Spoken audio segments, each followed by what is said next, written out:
Welcome back to the On Respect and an edition of AEW Rampage Out of 10. And yeah, this week's show featured matches across multiple divisions. So yeah, lots going on. But I think the most eyes were on Jade Cargill versus Chris Statlander, because it now appears that Jade Cargill seems to be WWE bound, which was a massive shock, especially she was saying she loves working AEW and all of that. But yeah, kind of things like the bell off here. But let's get straight into it and start things off with the Leech Bros and Hardies versus Butcher, Blade, Double J and Lethal.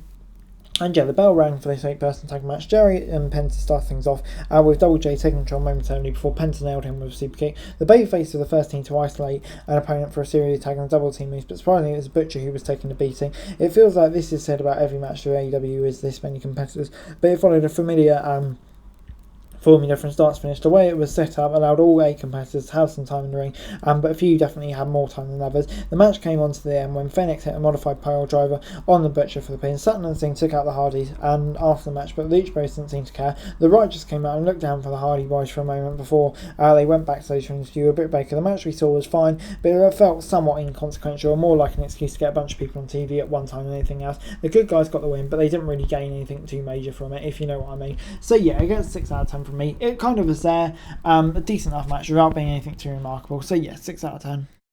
It was then time for Christopher Daniels and Matt Sydal vacating on the Kingdom. Roderick Strong and Maria Kanellis weren't with them this time, but Roddy had a doctor's note. It was a highly energetic and fast-paced match. Both teams looked great, but the Kingdom definitely had the edge due to their willingness to break the rules and their experience as partners. Even though the overall tag division suffered a bit only the last year, so AEW does tag wrestling really well. Throwing 2 teams out there and putting on a match that they're capable on is exciting for fans. The first half of the match was wall-to-wall action, but after the commercial break, it started being more methodical, taking spots to speak in itself, and the Kingdom got the win and gave a promo about wanting to challenge the RH tag titles, and that could be a potential match. Maybe Wrestle Dream, who knows, maybe if MJF didn't defend the title there, but that could be interesting. So yeah, I'm looking forward to seeing where that goes. 6 out of 10. Before the Outrunners are back in AEW TV alongside Peter Avalon, and fortunately for them, they're in a tag match against Acclaimed Daddy Ass. And yeah, it's basically a squash match with the Trios champions getting a quick and decisive victory. The Dark Order came out to challenge them for the Trios title, and yeah, I have to say that's not a match that gets me particularly excited, but I don't know, we'll have to see where it goes. But yeah, would have kind of liked to be a bit more than that, to be quite honest. Aussie opened and picked up a win in less than 2 minutes over the job in a match that felt like it was more filler than the Acclaimed Trios bout before we saw it. So yeah, I'll just scratch over that. Before it's time for Statlander versus Jade Cargill.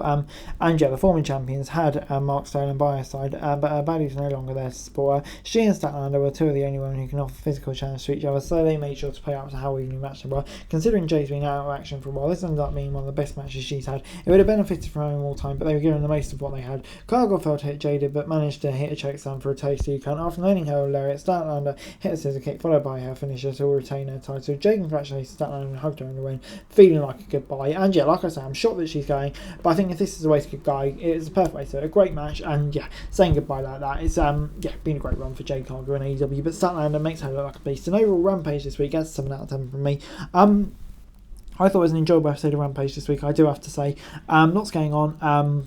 The main event was really good. The tag team match at the start was fun. But yeah, I think the main event, remembering it for Statlander will get her over massively. A big way for Jade Cargill to go out as well. But anyway, guys, that's the video. Thanks for watching. Thanks for watching. Like, subscribe, links to daily wrestling news, and subscribe to the channel. Greatly appreciated.